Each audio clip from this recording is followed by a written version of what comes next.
Argentinian workers from the Garrahan hospital mobilized this Thursday to protest against the working conditions to which they are subjected by the government of Javier Milei, as well as for a salary increase. In view of the impossibility of the government of Javier Milei to provide them with guarantees when the conflict started months ago, the collective marches from the Congress of the Nation to Plaza de Mayo were accompanied by several trade union, social and feminist organizations, among many others. In fact, over 90 organizations marched in defense of Garrahan.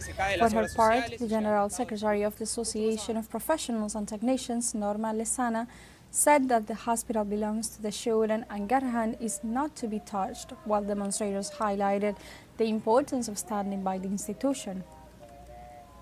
Las agendas, los turnos y demás. And we go to Chile, where social movements rally for demanding the transfer to a hospital of prisoner Mauricio Hernández Norambuena, known as Commander Ramiro, after having registered several health serious problems in the past weeks. The protest was held in front of the Santiago prison to denounce that the commander was being tortured and deprived of medical attention in the penitentiary center. It is important to highlight that 67-year-old Mauricio Hernández Norambuena has been serving a 26-year sentence since 2019, who was convicted for participating in the association attempt against dictator Augusto Pinochet in 1986, among other allegations. It has been difficult this last month. It has not been easy. He still doesn't have a diagnosis after a month, and a diagnosis that interests us. Basically, he has spent 20 years in prison. He was in Brazil under torture. He has been tortured all his life. He has spent more of his lifetime in prison. Today, the government does not give him the chance to be transferred to a specialist hospital. The government just sent him to a low-quality hospital in which he cannot be diagnosed properly, and that's a basic human right any human being must have. This is a byproduct of the false democracy Chile is living through right now. THRE is no good and evil. We only see evil in our reality. That is what prevails in this country, the capitalist system. And Ramiro's case is the best example of this society. Due to the far-right, entrepreneurs will never release Ramiro, but we still want to fight. That is why we want to get his freedom, because we believe in him, because we owe him the dignity Chileans accomplish at some point. We owe him and other comrades this country, and we think it is urgent today that Ramiro be taken to a hospital to save his life.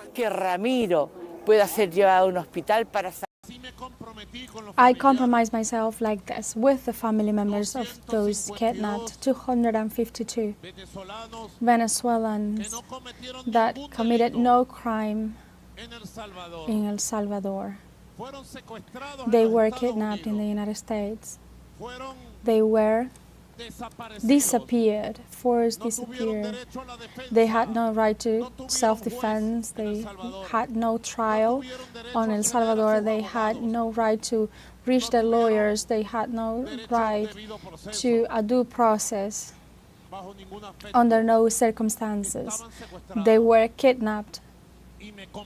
And I compromised myself with their families and with all Venezuela that I was going to rescue them safe and sound, and they are already traveling towards Venezuela, where our beautiful homeland, free, safe, sound.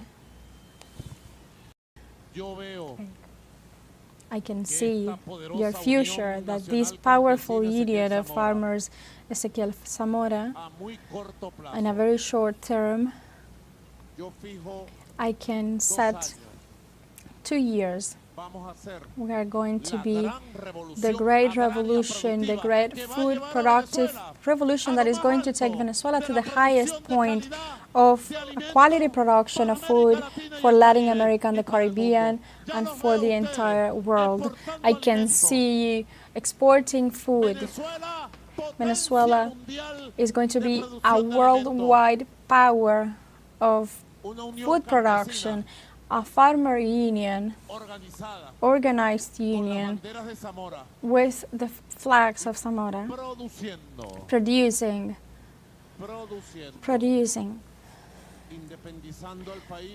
independent, managing to turn the country into an independent product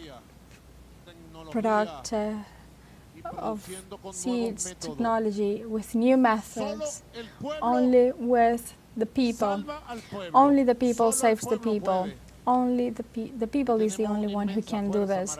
We have an immense, strong base ever since the Commander Chavez believed in the farmers' movement and supported with all of his strength. And now we are reivindicating one of the roots of our revolution,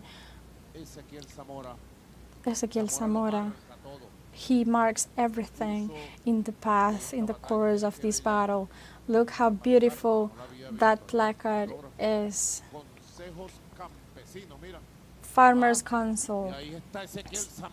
There is Ezequiel Zamora in a multicolored way. They're up there. Security authorities. Now let's listen to Jorge, to Minister Diosdado Cabello. At this moment is offering statement. Let's listen. Well, Venezuela, from here, from the airport, finishing the welcoming, the last of the 252 Venezuelans kidnapped by miserable Nayib Bukele, by criminal Nayib Bukele of El Salvador. They were freed. Look, those men came with wounds. All of them were beaten on a daily basis. They shot at them with rubber bullets. They have marks all over their body. The food was a disaster. Only once a day they received a meal. What was the intention? To harm Venezuelans. Well, they achieved that. But also they managed to unite the Venezuelan people and also reinforce the decision of President Maduro when he made a compromise, even at the high price that we had to pay. Could be high, but it's a group of Venezuelans that even they say this. They were threatened with 20 and 30 years of prison. Under what criteria? These boys are 18, 20, 24. I think the oldest of them has 36 years old. All of them are young men. Nayib Bukele, in an desperate attempt to sabotage the direct negotiations between the government of Venezuela and the U.S., this plane he decided to put trucks in front of the airplane. They didn't want to this second airplane to head for Venezuela because he was receiving money because of these migrants, and he said goodbye to these boys with rubber bullets, and he had to speak with the masters, with the negotiators of the U.S. to force him to let this airplane to depart to Venezuela. And even though he's there saying that thanks to him, no, in spite of him, he was not taken into account. It was a direct negotiation, and the U.S. said, you need to hand over the people you have there. And Bukele tried to halt this airplane to depart for Venezuela, but we have reasons to smile. Today we received 7 boys, 5 boys and 2 girls. Also, over 200 Venezuelans arrived, and now we are going to keep working to recover all of the Venezuelans, and even more those who are being subjected to persecution and torture in the United States. They need to. This could mean that they are regretting this reunite. If there is any question. Minister, good evening. Could you precise, please, because the statement, it was reiterated by the authorities. you have paid a high price. Could you please precise the number of Venezuelans who were also given the decision, the legal well, this has nothing to do. It is a gesture, administration of former President Rodríguez Zapatero. This has nothing to do in this account. Venezuelans did not negotiate it with the United States. Venezuela, it was a sovereign decision of Venezuela, and the President Rodríguez Zapatero has been since the very first day working and making contacts, and it was thanks to Rodríguez Zapatero actions, and they decided to hand over 10 terrorists, 10 mercenaries. Even they took a killer condemned to 30 years in prison because he was a U.S. agent. We handed over mercenaries, a former naval army as well that had actions in Central America and Iran, and also handed over agents infiltrated in Venezuela, and we gave them in exchange of these Venezuelans. And for Venezuelans, we handed over 80, but it is a decision, a sovereign decision of the President, thanks to the President, of also with the actions of Zapatero. That's the truth. Minister, there could be legal actions against El Salvador. What actions could be made for, in some way, safeguard the human rights of these people who are returning at the country? And to know if you mentioned that there were over 252 Venezuelans. Is that ratified? Are there any Venezuelans in El Salvador already? Well, in the face of these circumstances,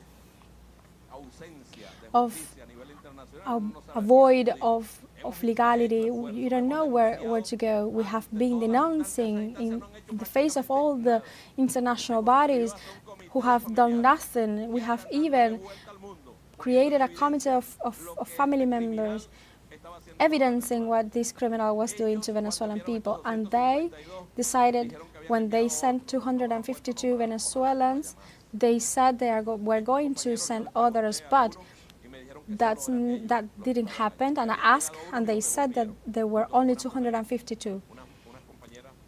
They said also that there were women, but they handed over back to. And it was irrational to send someone to a country where they didn't commit any crime there. There are 7 with grave felonies of 252 people. Only 7 have criminal charges. All that rhetoric and narrative to speak about them of being criminals, they are young men. Is it a crime to be a Venezuelan citizen? Is it a crime to have to be willing to work? They were satanized, they were humiliated in front of the world. Now they are at peace in Venezuela. And those who have troubles with justice will have to go and face justice. And now as soon as they went inside the airplane, we said this, because their situation from being kidnapped without committing crimes is very different if you actually committed any crime. And those who are on their charges of criminal actions in Venezuela will face justice. During the negotiations with the United States, did you receive any guarantee that no more Venezuelans were going to be sent to El Salvador? It is impossible. It is complex. It is complex. When someone says something and does the contrary, they shouldn't have sent not even one to El Salvador, and they sent 252. They shouldn't be persecuting Venezuelans, but they do. And they should not be demonizing Venezuelans, but they do. And we cannot believe in any words in the middle of these negotiations. We acted in consequence of what they asked for, and we received in return 252. They criminalized them, but only 7 of 252 had criminal charges. Minister, we want to know how many wounded did you count with the denunciation you made, and when can we know who are the 80 opposition leaders who who receive charges. Some of them have been mentioning these criminal actions when with those who have been sitting under the initiative of Rodríguez Zapatero, who has been always attentive of the peace and tranquility of Venezuela in the democratic process. In a statement, we thanked Zapatero, but what you mentioned of war, they are coming out to the light now. No, I don't have the list. William Davila came out, as I remember, but I can't remember any other, because Davila, I know who he is, but the rest of them, I don't know their names. And that has to do with a negotiation that we have been doing.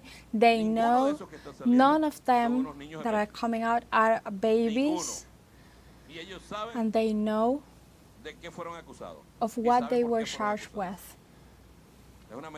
It is a measure to seek peace and tranquility. President Nicolás Maduro said that this is not the first time it happens, not even now, not even a few years ago. This revolution, he two times amnesty to Leopoldo López. The wounded, well, there are young men. In the first batch, there were like 20 boys with wounds, and then 30 of them in the second group. If you can see their backs, they have marks all over. For example, when we are very young to know what peinilla is, but it's like a table. They were hit with a table. They had one of them have an infection in a leg, a boy from La Sabana, an infection that is even close to lose a leg because he never received treatment.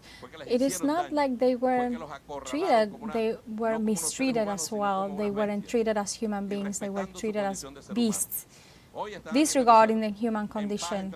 Now we are at peace, and in the course of tomorrow and the day after tomorrow, they are going to be reunited with their families, and they went from hell to the homeland. Great night for everyone. We want to thank the return of 252, thanks to God and the effort of our country. In the case of the children, what's the next step? Today we received 7 boys and girls. When are coming the other 25? I want to take advantage of this position. President Nicolás Maduro thanked Donald Trump because it was a direct negotiation, and I also want, and I'm very sure that they are thankful for us because we took a big weight from their shoulders. It was a negotiation, but beyond that, of what you mean about the boys, many of them were in fear. They were most of those who have returned were afraid to mention that their children were left behind. But now, little by little, they are even denunciating that their boys and girls are there. And we have 32, and now we received and we saved 7. Now we have still 25 more left, and we hope that this list doesn't grow any longer. The United States is saying that the boys are not a problem of exchange, but a humanitarian path, and we are asking them to return these children to us. They shouldn't be forced separated from their parents, and in that case you need to return all of those children you have kidnapped in the U.S. to Venezuela. This is like a string. We will have to see what it happens. Those were the statements of the Minister of Interior, Justice and Peace, Diosdado Cabello, during the welcoming of these 2 airplanes with 252 Venezuelan migrants, and this is a moment in which the whole nation and also the whole world has been seen as a day of victory, a moral victory for Venezuela. We were seeing statements of Minister Diosdado Cabello. He said that many of these young boys who have returned to the country has even marks on their bodies of the torture they were subjected to. This is a moment precisely of hope. There are many reasons to smile, as the minister said, and this is a moral victory for Venezuela. 252 Venezuelan citizens are already in their homeland. This is all for the moment, but stay tuned with teleSUR.